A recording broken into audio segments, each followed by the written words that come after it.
लेकिन हमें किसने मारा? 128 पुलिस कर्मियों को किसने मारा? अगर हमने उनको मारा तो हमें किसने मारा? ये बात का जवाब हमें चाहिए कि इसलिए हम बहुत संतुष्ट हैं सरकार की जो जिस तरह से कार्रवाई चल रही है, बहुत ही संतुष्ट है। सुप्रीम कोर्ट, अपेक्स कोर्ट ने जो बहुत ही बैलेंस जजमेंट दिया है, उसमें हमें कुछ भी नहीं कहना है। फिर पुलिस के पास क्या साधन है? या तो पार्लियामेंट में उनको घुसने देते, तो इससे ज्यादा बड़ी घटना घटती, इससे बड़ी घटना घटती, गोली चलानी ही पड़ती। और वो स्टैट्यूट में लिखा हुआ है, एक्सट्रीम सर्कमस्टांसेस में अगर पुलिस अफसर की जान को खतरा है, प्रोपोर्शनेट थ्रेट है, तो वो कोई भी एक्शन वाजिब होगा, मौके पे लेगा। वहां पर ना गवर्नर साहब, ना सीएम, ना होम मिनिस्टर, मौके का सीनियर अफसर या मौके का अफसर उसको डिसाइड करेगा कि मुझे अपनी जान और पब्लिक की जान और जो पब्लिक प्रॉपर्टी है, चाहे वो पार्लियामेंट है, चाहे पार्लियामेंटेरियन है, उनको कैसे बचाना है। इससे बड़ी अराजकता क्या होती कि अगर लोग पार्लियामेंट में घुस जाते। हमारे पूरे इंटरनेशनली हमको एक फीलिंग, शेम की फीलिंग आती कि साहब क्या हमारे भारतवर्ष की पुलिस सक्षम नहीं है? ये प्रेस कॉन्फ्रेंस की जरूरत इसलिए पड़ी कि there were scathing attacks from different quarters, social media, one sided, that इसमें एक्सेसेस हुई हैं। लेकिन हमारा जो आज की प्रेस कॉन्फ्रेंस है वो अपने एक्सपीरियंस को शेयर करना है। और I may clear you in clear terms कि ये हमारा एक पर्सनल एक्सपीरियंस के बेस पे हमारी जो आपको स्टेटमेंट होगी वो हमारे एक्सपीरियंस के बेस में बहुत पर्सनल है, हमारे पर्सनल व्यूज है, हमारे पर्सनल एक्सपीरियंस है जो हमने पहले 38 ईयर्स में हैंडल किया है और जो हमने देखे हैं ऑब्स्टेकल्स क्या क्या आती हैं। और ऐसे भी हालात बन जाते हैं कि जहां पर इमिनेंट थ्रेट टू लाइफ होता है। तो इसलिए kindly our this press conference, our these statements have no bearing on the government action, on the apex court, honorable Supreme Court, which has really given a very balanced statements. उसमें भी कोई bearing नहीं है।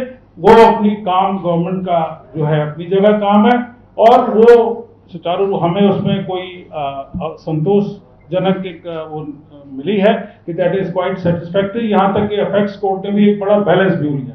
तो let me be very clear to you कि हम एक सिर्फ सॉलिडेरिटी के लिए यहां पर आए हैं कि आखिरकार आगे आने वाले समय में पुलिसमैन को ग्राउंड पे डिमोरलाइज ना हो वो, और वो उसी जील और उसी एंथुजियाज्म के साथ में वो ड्यूटी कर सके। तो मैंने आपको सबसे पहले तो ये क्लियर कर दिया है। और क्योंकि इतना ज्यादा वन साइडेड डिफरेंट क्वार्टर से अटैक्स हो रहे हैं, अब जब गवर्नमेंट का देखिए सेटलमेंट हो गया है, प्रोटेस्टर से एक एग्रीमेंट बन चुका था, उसके बाद भी कई लोग 156, 173, 4 में कोर्ट्स में जा रहे हैं, कमिश्नर के खिलाफ कंप्लेंट दे रहे हैं, पार्लियामेंट स्ट्रीट में दे रहे हैं। तो ये एक तरह से ये एक डिमोरलाइजिंग इफेक्ट डालता है नीचे। तीसरी बात कि जो स्टेटमेंट्स को, सॉरी टू से मुझे कहना नहीं चाहिए, लेकिन हमारा काम है, जो एक्सपीरियंस ऑफिसर्स का काम है, कि गलत चीज को न स्प्रेड होने देना। पार्लियामेंट के फ्लोर में कुछ रिस्पॉन्सिबल लीडर्स ने, ना तो वो पुलिस अफसर रहे, ना उन्होंने कोई ट्रेनिंग की, ना वो लॉ के एक्सपर्ट है, पता नहीं किस ग्राउंड पे वो एक अपना वो दे रहे हैं कि भाई उन्होंने एक स्टेटमेंट दिया और आम पब्लिक जो हमारे देश की जनता है उसको कानून की इतनी नॉलेज नहीं है कि साहब होम मिनिस्टर ऑर्डर देते हैं और ये तो सब उनके ऑर्डर से हुआ है। ये पैलेट गन्स क्या होती है? पैलेट गन्स का एक हवा बना दिया है पैलेट गन्स का। अरे भाई पैलेट गन्स क्या होती है ये आम जनता को नहीं पता, प्रेस को पता है, हमें पता है, इवन आपको भी नहीं पता होगा। पहले आप पढ़िए कि क्या है वो। तो वो एक बड़ा भ्रामक स्टेटमेंट जो है वो पब्लिक के पास गया, आम जनता के पास गया है कि भाई ये इस तरह से, और ये हम गृह मंत्री होम मिनिस्टर देते हैं, जो सरासर गलत है, एब्सोल्युटली रॉन्ग। मेरे 38 साल के अनुभव में जेएनयू में बड़े से बड़े स्टर हुए हैं। नजीब आप में से होंगे, जिसमें कन्हैया वाला सेडिशन केस था, आप लोग वहां रहे होंगे। एक भी व्यक्ति ने, एक स्टूडेंट ने हमारे खिलाफ क्यों नहीं कंप्लेंट करी बताइए? क्यों? क्योंकि उसको पुलिस ने डेमोक्रेटिक तरीके से, स्टैंडिंग ऑर्डर के तरीके से, ह्यूमन राइट की इज्जत करते हुए उन स्टूडेंट्स को हैंडल किया है, इसलिए उनको कोई भी हमारे खिलाफ कोई शिकायत नहीं मिली। तो जो चौथी बात मैं कहना चाहता हूं वो यही कहना चाहता हूं कि आप पार्लियामेंट के फ्लोर से ऐसे भ्रामक मत स्टेटमेंट दीजिए। देखिए, चौथी बात मेरी ये है, there is no two set of rules, एक आम जनता के लिए और एक अगर आप कुछ भी है, अथॉरिटी में है, पार्लियामेंट में है, आप एकदम जाके धरना दे सकते हैं कहीं पर, लेकिन बाकी लोग नहीं दे सकते। जहां तक देखिए स्टूडेंट का सवाल है, मैं क्लियरली बताऊं, हमारे भी बच्चे हैं, बिल्कुल डेमोक्रेटिक सेटअप है, उनका कॉन्स्टिट्यूशनल राइट्स है, फंडामेंटल राइट्स है, बिल्कुल प्रदर्शन होते हैं, क्यों नहीं होते हैं।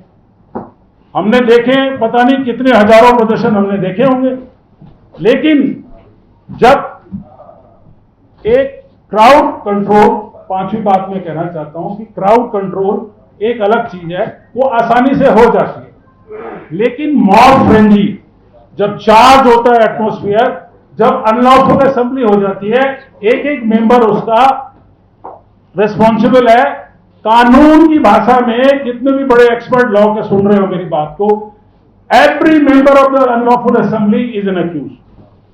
एंड चौथी बात कि भाई आप जो अगर मॉब फ्रेंजी हो गई, आप प्रोजेक्टाइल इस्तेमाल कर रहे हैं, आप डंडे इस्तेमाल कर रहे हैं, आप पत्थर इस्तेमाल कर रहे हैं, तो उसके बाद आपने बैरिकेड्स तोड़ दिए, आपने 163 की वार्निंग को कुछ नहीं समझा, आपको बोला कि मजमा खिलाफ कानून आपका डिक्लेयर कर दिया गया है, उसके बावजूद भी आपने ये किया, तो फिर पुलिस के पास क्या साधन है, या तो पार्लियामेंट में उनको घुसने देते, तो इससे ज्यादा बड़ी घटना घटती, इससे बड़ी घटना घटती, गोली चलानी ही पड़ती। और वो स्टैट्यूट में लिखा हुआ है, एक्सट्रीम सर्कमस्टांसेस में अगर पुलिस अफसर की जान को खतरा है, प्रोपोर्शनेट थ्रेट है, तो वो कोई भी एक्शन वाजिब होगा, मौके पे लेगा। वहां पर ना गवर्नर साहब, ना सीएम, ना होम मिनिस्टर, मौके का सीनियर अफसर या मौके का अफसर उसको डिसाइड करेगा कि मुझे अपनी जान और पब्लिक की जान और जो पब्लिक प्रॉपर्टी है, चाहे वो पार्लियामेंट है, चाहे पार्लियामेंटेरियन है, उनको कैसे बचाना है। इससे बड़ी अराजकता क्या होती कि अगर लोग पार्लियामेंट में घुस जाते।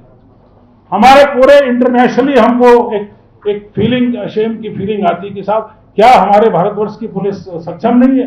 तो अगली बात जो मैं ये कहना चाहता हूं कि भी जो भी सिस्टम होता है, जहां पर कमिश्नर सिस्टम है, वहां पर मौके का अधिकारी हुक्म देता है, चाहे टीयर गैस चलानी हो, चाहे वो पैलेट गन चलानी हो, चाहे वो डंडा चलाना हो, लाठीचार्ज करना हो। तो लेकिन ये जहां पर कमिश्नरेट सिस्टम नहीं है, वहां पर डीएम और एसडीएम को बुलाते हैं, वो हुक्म देता है। मैं क्लैरिटी दे दूं आपको। लेकिन जहां कमिश्नर सिस्टम है, दिल्ली है, यहां पर ऑन द स्पॉट हमारी लाइफ में, और वेद भूषण एसीपी पार्लियामेंट स्टेट रहे, कम से कम हमने सैकड़ों प्रदर्शन अटेंड किए हैं, आज तक कोई कंप्लेंट किसी ने नहीं करी कि भाई हमारे साथ ये गलत हुआ है। हाँ, कोलेटरल डैमेजेस जरूर हो जाते हैं, कोलेटरल डैमेजेस जरूर हो जाते हैं, ऐसे में हुए थे। चाहे किसी भी प्रदर्शन में आप लीजिए, किसी भी प्रदर्शन में आपने अटेंड किया, वो हो सकते हैं। अगली बात, हम अपने पुलिसकर्मी जो घायल हुए हैं उनके परिवार के साथ है, उनके साथ है, उनका मनोबल ऊंचा रखने के लिए हम यहां आज उनके खड़े हैं, ताकि उनको लगे कि हमारे साथ हैं। और हमारे जो रिटायर्ड पुलिस ऑफिसर्स हैं उनको भी तकलीफ हुई है, हमें भी पेन हुआ है जब हमने देखी है पुलिसकर्मियों की हालत। हमें बच्चों की भी, स्टूडेंट को भी इंजर्ड हुए हैं, मीडिया पर्सन भी इंजर्ड हुए, सभी को देख के दुख हुआ है। लेकिन हमारी सहानुभूति हमें रोका नहीं गया कि हम अपनी सॉलिडरिटी को यहां एक्सप्रेस करें। राइट ऑफ सेल्फ डिफेंस जितना कि एक आम जनता के लिए, सिटीजन के लिए, उतना ही पुलिस अधिकारी के लिए भी है। हाँ, और एक आखिरी बात मैं आपको बताना चाहूंगा, ऐसे मॉब फ्रेंजी में जहां पर जान का खतरा बना हुआ, लिंचिंग हो रही हो, वहां पर ट्रेनिंग, एसओपी, वहां पर बाकी की सारी चीजें मौके के अफसर को नहीं याद आती, क्योंकि सबसे पहला काम उसको जान बचाना होता है। लेकिन फिर भी 128 कर्मियों के घायल होने का मतलब, इट स्पीक्स इन वॉल्यूम कि रेस्ट्रेंट पुलिस ने दिखाया है। अगर एजिटेटर्स को चोटें आई हैं, जो मेरी सहानुभूति है। हमारे बच्चे हैं, हमारे भी बच्चे इस उम्र के हैं, जनजी की उम्र के हैं, उनके भी ख्यालात हमसे डिफरेंट है और हम बिल्कुल इस बात से गुरेज नहीं करते। लेकिन हमें किसने मारा? 128 पुलिस कर्मियों को किसने मारा? अगर हमने उनको मारा तो हमें किसने मारा? ये बात का जवाब हमें चाहिए कि इसलिए हम बहुत संतुष्ट हैं सरकार की जो जिस तरह से कार्रवाई चल रही है, बहुत ही संतुष्ट है। सुप्रीम कोर्ट, एपेक्स कोर्ट ने जो बहुत ही बैलेंस जजमेंट दिया है, उसमें हमें कुछ भी नहीं कहना है।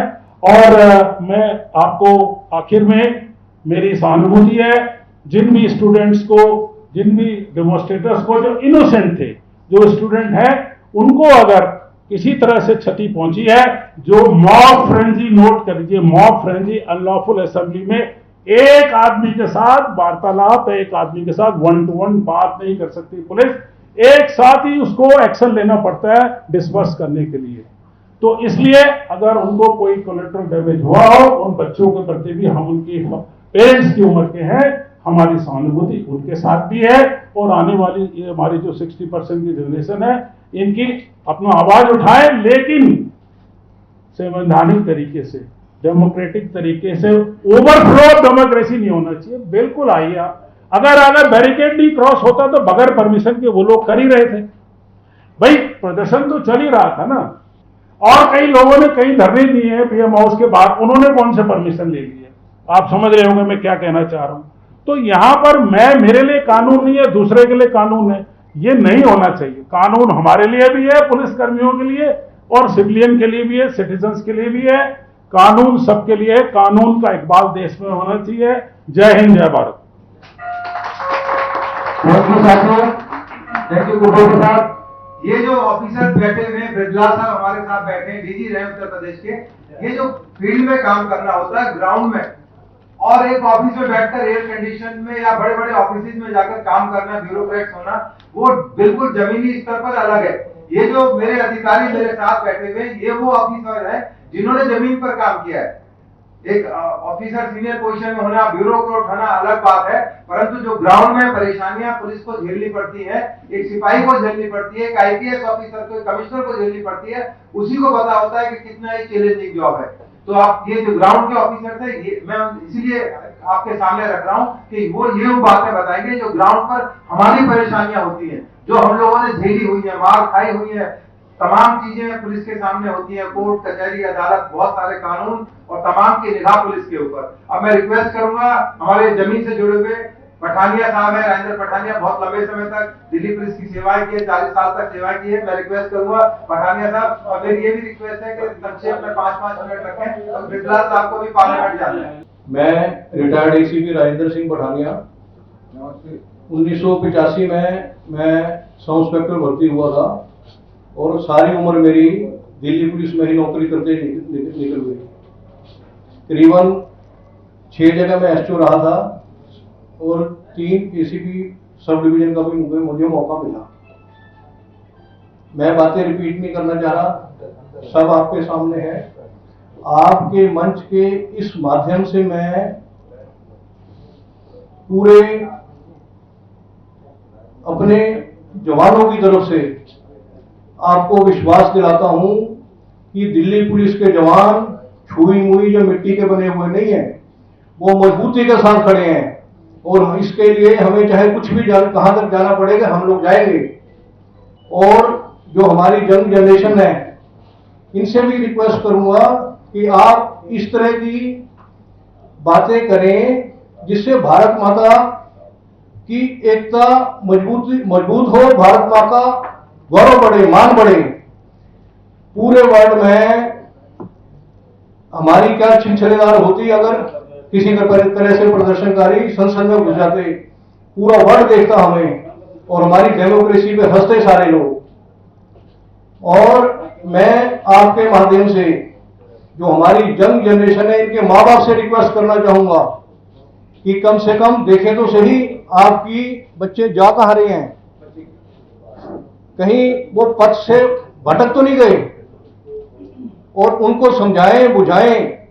हम बच्चों के खिलाफ नहीं है, बिल्कुल ठीक है, उन्होंने जनरेशन ठीक किया, वो सवाल पूछना सरकार से जायज है, लेकिन इस प्रकार की भद्दी भद्दी गालियां बच्चियां दे रही हैं। हमारे बच्चों से भी कम उम्र की बच्चियां, वहां पूरी फोर्स खड़ी है, बड़े बड़े लोग खड़े हैं। किस तरह से उन्होंने मीडिया का मिसयूज किया, और इस तरह की हरकतों से बचे, यही मुझे आप लोगों के माध्यम से कहना था। नमस्कार, जय हिंद। तो बहुत कुछ जो कुछ बताने वाला था वो इन्होंने बता दिया।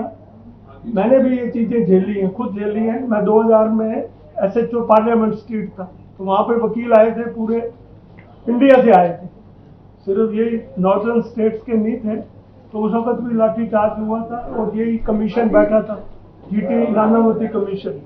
मगर ये जो अब का प्रोटेस्ट है, ये उसको भी सरपास कर आगे निकल गया उससे भी। आप देखो, पार्लियामेंट में होम मिनिस्टर बैठे हुए, PM बैठे हुए, उन तक को डरा दिया, उनसे बोला ही नहीं जा रहा, क्योंकि राहुल गांधी पीछे पड़ा हुआ है, पता नहीं क्या बोल दे, कब बोल दे, किसको बोल दे। हाँ, इतना नहीं। अभी जहां तक रहा, फोर्स के साथ है। अभी DG CRPF साहब ने भी कहा कि हम फोर्स के साथ हैं, कि जिन हालात में फोर्स ने प्रोटेस्टर का मुकाबला किया है, इसके अलावा कोई चारा नहीं था। अभी भी कह रहे हैं हम कि कोई चारा नहीं था। जो सुप्रीम कोर्ट ऑफ इंडिया और गवर्नमेंट ने फैसले लिए, हम उससे पूरे सहमत हैं, 100% सहमत है, एक्सेप्ट कि बदमाश के खिलाफ एक्शन जरूर होना चाहिए, हर हालत में होना चाहिए। वो अगर ये बदमाश नहीं होते तो ये सिचुएशन पैदा नहीं होती। ये सिचुएशन बिगाड़ने वाले 3000 बदमाश थे, 2873, सबको जो है नंबर याद हो गया। बच्चे को भी पता है आज कि कितने नंबर थे। बिना बदमाश के स्टूडेंट का हौसला नहीं पड़ सकता कि पुलिस से टकरा, और जो एक बार जेल में हो आया वो पुलिस से बहुत ऊपर उठ जाता। और इतना डर के पुलिस भी किनारे पे खड़ी, पुलिस की भी हिम्मत नहीं थी। और मीडिया ने एक तरफा दिखाया, देखो कि डंडा मार रहे हैं, और वो जो 100 बंदे स्टूडेंट्स हैं, प्रोटेस्टर हैं, वो एक सिपाही को पीछे भाग रहे हैं और उसको पीट रहे हैं, उसका नहीं दिखा रहे। ये तो और निकल के आ रहा है। शुरू में यही था।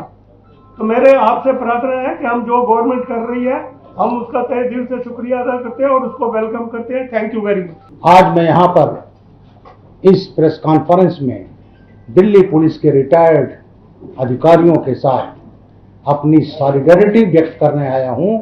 देश के सभी जवानों के साथ, उनके परिवारजनों के साथ, रिटायर्ड अधिकारियों कर्मचारियों के साथ। मेरा परिचय, मैं उत्तर प्रदेश का रहने वाला हूँ, इलाहाबाद यूनिवर्सिटी का पढ़ा हूँ, 76 में एग्जाम दिया था, 77 बैच का IPS ऑफिसर हूँ, उत्तर प्रदेश का DGP रहा हूँ, 4 टाइम प्रेसिडेंट अवार्डी हूँ, जिसमें 2 हैं president police medal for gallantry. और मैंने 37.5 बरस वर्दी पहनी है। मैंने अपनी वर्दी जरूर 30 नवंबर 2014 को उतार दी, लेकिन मानसिक रूप से मेरी वर्दी आज भी मेरे बदन पर। इसलिए मैं ये दर्द अपने जवानों का समझ सकता हूं। मुझे इस बात को कहने को फक्र है कि I have let my force from the front. अभी एक आ रहे थे, मैं तो कुछ फील्ड अफसर हूं। मैं आपके SSP मेरठ था, आपके पीलीभीत में SP था, SSP आगरा था, लखनऊ था, प्रयागराज, इलाहाबाद था, चंबल में ऑपरेशन में रहा, 82 में जालौन में जब बैंक चलते थे, तो मुझे उन ऑपरेशन का, और यूपी का जब मैं ADG हुआ, स्पेशल DG हुआ, तो ADG law order, then special DG law order, crime, STF, ATS और पब्लिक ग्रीवांसेस का चीफ रहा हूं। यूपी ATS का फाउंडर चीफ हूं 4.5 साल का, और फिर DGP हुआ। मित्रों, आज मुझे बड़ी प्रसन्नता है जो मुझे जान करके कि प्रशासन ने आपको मना किया कि वहां जंतर मंतर पर ना जाइए। तो आपने एक चीज मैं मीडिया को बताना चाहता हूं, जो सर्विंग जवान हम लोग हैं, 2 मुख्य एक्ट हैं जिससे हम गवर्न होते हैं। एक होता है police restriction of rights act 1966, intelligence के लिए जो है intelligence restriction of rights act 1985, और एक है incitement to police disaffection act. हमारे राइट रिस्ट्रिक्टेड हैं। हम जो सर्विंग जवान हैं वो कोई संगठन नहीं बना सकते, धरना प्रदर्शन नहीं कर सकते, यूनियन नहीं बना सकते, किसी ट्रेड यूनियन में शामिल नहीं हो सकते। और मुझे फक्र है हम लोग उसका पालन करते हैं। और आज हमारे रिटायर्ड अधिकारियों को कहा गया कि वहां पर मत जाइए, तो आपके अंदर वही ब्लड में है, वही कानून मानने का जो आपने यहां पर आयोजन किया, जिसके लिए आपको साधुवाद देता हूं। मित्रों, मैंने तो तमाम जिले देखे हैं, ऑपरेशंस में खुद भाग दिया हूं। 2-3 चीजें मैं क्या करके तब उसमें ये जो हमारी फोर्स होती है, अगर इंस्पेक्टर है तो उसके अंदर की फोर्स उसका लीडर है, इंस्पेक्टर अपने थाने का लीडर है, एसीपी अपने एरिया का है, इसी तरह से डीजीपी पूरे प्रदेश का लीडर होता है। और मुझे फख्र है मैंने 3.5 लाख की फोर्स को कमांड किया है, जिसमें 460 आईपीएस कर रहे हैं। मित्रों, जब स्थिति होती है, हम साथ साथ अपने जवानों को देखते हैं, अपना दफ्तर देखते हैं, एबीट देखते हैं, लॉ एंड ऑर्डर देखते हैं, लेकिन जब जरूरत पड़ती तो हाथ में राइफल भी लेते हैं। मैं एसपी पीलीभीत था, सितंबर 87 हमारे 2 सिपाहियों को भिंडर वाला टाइगर फोर्स ने मार दिया। वो कंधे पर राइफल लिए हुए साइकिल से चले जा रहे थे, मार दिया। पंजाब का एक्सटेंशन था उस समय पीलीभीत। मैंने अपने डीजी से कहा था गो टू पंजाब। मेरे डीजी साहब तो है नहीं, 54 बैच का राजनाथ गुप्ता साहब, उन्होंने कहा I don't want my IPS officer to be killed. मैंने कहा साहब this is my occupational hazard. हमारा एक एडिशनल एसपी 6 डीएसपी, मैंने पूछा पंजाब चलना, जो डरेगा वो नहीं जाएगा। मैंने देखा वो डर रहे, मैंने कहा कोई बात नहीं। और मैं 10 अपने पीएसी के जवानों के साथ, 2 इंस्पेक्टर बीके त्यागी, महेश शर्मा और 2 ड्राइवर के साथ अमृतसर गया था। उस समय तरन तारण, सिरहाली, हरिके, जंडियाला, गुरु बंडाला, गुरदासपुर, वहां मैंने ऑपरेट किया अक्टूबर 87 में। उसका खामियाजा भी भुगता, 3 बार मेरे ऊपर अटेम्प्ट हुए। तो ये कहना चाहता हूं, अगर हम लीडर ऑफ द फोर्स हैं then we have to lead, और ये हमारे जवानों में ये प्रवृत्ति है। इसी तरह से मैंने कहा मैं चंबल ऑपरेशन उन जिलों में रहा हूं जहां डकैतों से भी लड़ा हूं। और मैं कहना चाहता हूं कि ये जो दिल्ली में हुआ, इसमें मैं अपने जवानों को साधुवाद देता हूं कि जहां हमारे लोग आ गए, 128 लोग घायल हो गए, कई हॉस्पिटल में एडमिट हैं, मीडिया के लोग घायल हुए, उसका फुटेज है। और यहां पर यह प्रयास हुआ कि साहब किसी तरह से पुलिस उकसावे में गोली चला दे। और अगर यही चाहते थे, और एक चीज और कहना चाहता हूं मैं, ये डीप स्टेट इसमें जुड़ा हुआ था जो हमारे देश के खिलाफ है। डीप स्टेट 23 लोग तो दुबई से आए, उनके लिए बोर्डिंग, लॉजिंग, ट्रांसपोर्ट सबकी व्यवस्था की गई। वो खाली भाग लेने नहीं आए थे, वो आए थे ऑर्गेनाइज करने के लिए, जिससे देश में अराजकता पैदा कर सके। तो हमारे जवानों ने जो बड़े ही संयम से काम लिया, उनको दोबारा मैं साधुवाद देता हूं। अब आता हूं मैं कि फोर्स का इस्तेमाल कैसे होता है। दिल्ली में पुलिस कमिश्नरेट है, इसलिए यहां एसीपी से ऊपर सभी अधिकारियों को मजिस्ट्रेट पावर है। जहां पर पुलिस कमिश्नरेट सिस्टम नहीं है, वहां मजिस्ट्रेट और पुलिस अधिकारी जो मौजूद रहते हैं, वहां आपस में समन्वय करते हैं। फिर उसमें मजिस्ट्रेट ऑर्डर देता है और उसके बाद उस हिसाब से बल प्रयोग होता है। बल प्रयोग जो सीनियर मोस्ट अधिकारी हो, कोई हो सकता है, वो इंस्पेक्टर होता था, इंस्पेक्टर हो सकता है, डीएसपी हो सकता है, एसपी हो सकता है। और मैंने भी इस टाइप का एक ऑपरेशन मेरठ में लीड किया था, इसलिए उसको मैं जरूर बताना चाहूंगा। हमारे जवान घिर गए, हमारे ADM city, SP city, DSP city, Jangpangi हमारे सिटी मजिस्ट्रेट। वायरलेस का जमाना था, 8 दिसंबर 1992, और लोग घिरे हुए सब मारे जाएंगे। चारों तरफ से छतों पर से फायरिंग हो रही थी। और उसके बाद मुझे खुद जाना पड़ा था। मैं एसएसपी था, मेरे साथ एक इंस्पेक्टर और मेरे 2 जवान, मेरे गनर अफजल खान सोलंकी और वीरेंद्र कुमार, हम 9 जवानों के साथ घुसे और मैं गलियों का करता, मेरे ऊपर फायर हुआ, लेकिन मुझे फायर करना पड़ा और उसमें 2 कैजुअल्टी हुई, लेकिन अपने अफसरों की जान बचा ली। और मेरठ को जो दंगे में झोंकने की प्रयास था उसको बचा लिया। राष्ट्रपति ने मुझे गारंटी बार दिया था मेरठ को बचाने में। तो हम लोग हैं वी लेट फ्रॉम फ्रंट। मैंने अब तो एडीजी गोली चलाई है। मैं एडीजी यूपी का था। हमारे 4 अधिकारी, मुझे नाम मालूम होता मैं शहीद दूंगा, inspector Beni Madhav Singh, constable Shamim, constable Iqbaluddin, constable Veer Singh, village Jamauli Chitrakoot, वहां गए और डकैतों ने उनको मार दिया। आईजी डीआईजी गए, ग्रेनेड फेंक दिया गया, टुकड़े हुए और उसमें इंजर्ड हो गए। मैं हेलीकॉप्टर से गया और जाकर के मैंने अपना उन अफसरों को भेजा, पीजीआई लखनऊ बच गए, लेकिन 4 लोग और 9 लोग बैडली इंजर्ड हो गए थे। स्थिति ये थी, फोर्स डिमोरलाइज थी, आधा किलोमीटर बाहर थी। मैं उनकी व्यथा समझ सकता था, मरते हुए जिन्होंने देखा है। और स्थिति आई, मुझे कहा गया नहीं साहब आप मत जाइए, मीडिया लगी हुई थी। 18 जून 1992 जब मैं शाम को पहुंचा तो मेरे कई अधिकारी कहे साहब आप डाक बंगले में चले जाएं। मैंने कहा नहीं, अगर मैं चला गया तो मेरे जवान क्या सोचेंगे। मेरा एडीजी आकर ये सिंह चला गया, जून के महीने की बुंदेलखंड की गर्मी, मैं वहीं रहा। मुश्किल से जो 2 रोटी मिला, आलू की सब्जी, मैंने अपने जवानों के साथ खाया। सुबह हुआ, कोई जाने को तैयार नहीं, मैं कहा मैं जाऊंगा। और वो टीवी पर लाइव था वो ऑपरेशन, पूरे देश ने देखा है। अब हमारे परिवारजनों की व्यथा। मेरी वाइफ ने फोन किया, क्या कर रहे हो, वो फुटेज है उसका। मैंने कहा मत देखना, नहीं देख पाएगी।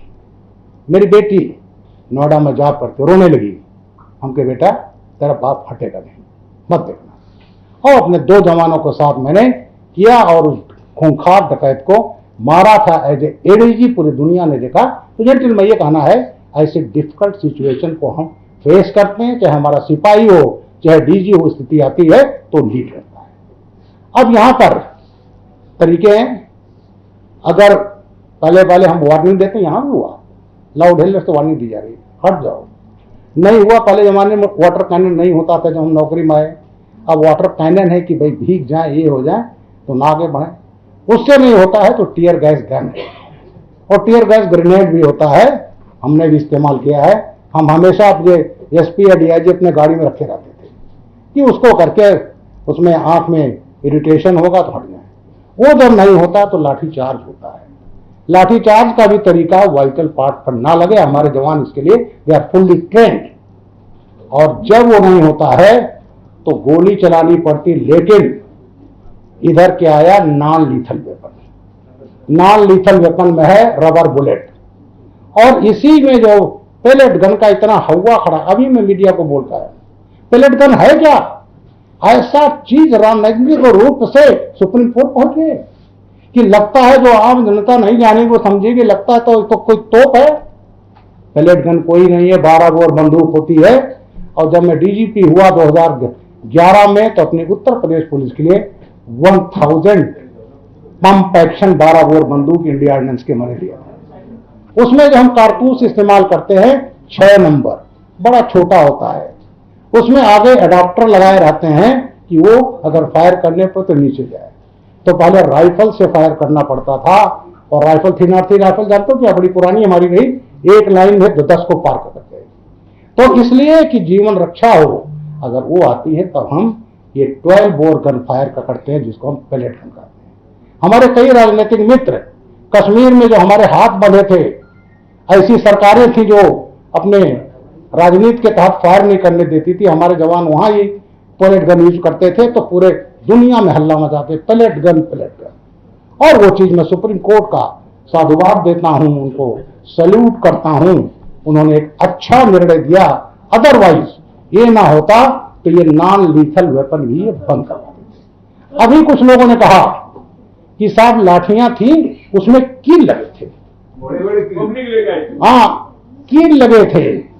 और वो कील लगे लाठियां लीडर अपोजिशन कर रहा है लोकसभा का, और तमाम हमारे साथी जो सांसद विरोधी उन्होंने कहा, कल भी कहा कील लगे हुए थे। भाई ऐसा कहीं नहीं होता, लाठी लाठी होती है। शायद उन लोगों को उससे प्रेरित हों जब गलवान घाटी में चीन में, क्योंकि वहां फायरिंग अलाउड नहीं है संदिग्ध, तो उन्होंने अपने लाठियों में कील लगाई थी। तो शायद जो उनके सहानुभूति जिनके चीन के साथ है, उनके दिमाग में कील लगी हुई लाठी है। कई लोग हैं जो ग्रेट निकोबार के डेवलपमेंट का विरोध कर रहे हैं। ग्रेट निकोबार जानते क्या है? सिंगापुर से ज्यादा एरिया है। हमारे पास डीप पोर्ट नहीं है। हम विदेशों से अपने बड़े बड़े वेसल्स से मीडियम साइज के बोट्स लाते हैं, वहां बन रहा है डीप पोर्ट। जानते हो क्या उसका सिग्निफिकेंस है? हमारी इकोनॉमी जो सिंगापुर जाती है वहां आएंगे। साथ ही साथ हमारी नेवी और हमारी दबदबा बनेगा हिंद महासागर में। और साथ ही साथ अगर किसी देश ने नाम नहीं लूंगा, अगर कोई जरूरत की तो मलक्का स्टेट है, वहां से मात्र 150-200 किलोमीटर है, वहां पर हमारी प्रेजेंस होगी तो उनकी हैसियत नहीं होगी। तो क्योंकि चीन नहीं चाहता है तो पूरे देश में वहां ग्रेट निकोबार में डेवलपमेंट का विरोध किया जा रहा है। अब यहां पर जो हमारे जवान घायल हुए, फुटेज है, मीडिया के लोग घायल हुए, और यहां मैंने एक फुटेज और देखा, हमारी एक बहन, पुलिस जनों की बहन बच्चा लिए जा रही है तो उसको प्रताड़ित कर रहे हैं। अरे भाई, हम वो लोग हैं जिन्होंने, मैं बार बार इस चीज को दोहराता हूं, if you go home tell them of us that for their today we have sacrifice of tomorrow. वो हम लोग हैं। ये पुलिस जनों ने 76 जनों ने बलिदान किया था छत्तीसगढ़ में। मैं तवेड़ी जी था, उनकी 100 जो आ रहे थे, मैं दिल्ली यहां लखनऊ एयरपोर्ट पर रिसीव कर रहा था। हजारों लोग मारे गए और हमारे गृह मंत्री जिनके पीछे पड़े हैं वो गृह मंत्री है जो जाता है बॉर्डर पर जवानों से मिलता है, बीएसएफ से, सीआरपी से, आईटीबीपी से। हमारा प्रधानमंत्री दिवाली मनाता है आर्मी के जवानों के साथ सीमा पर।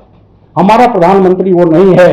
एक प्रधानमंत्री ऐसे भी हुए थे, हमारे एयरक्राफ्ट कैरियर विक्रांत पर जा करके लक्षद्वीप में अपने ससुराल जलियों के साथ जो है जश्न मनाए थे। तो ये हमारे अमित शाह साहब ने कहा था 31 मार्च 26 तक हम नक्सलिज्म खत्म कर देंगे, और हमारे जवानों में जो फक्र है मैं उसका पार्ट हूं, और उन्होंने बलिदान देकर नक्सलिज्म खत्म कर दिया। मेरे मित्रों, मैं एटीएस का यूपी का फाउंडर चीफ हूं। इसी दिल्ली को चांदमारी बना दिया गया था।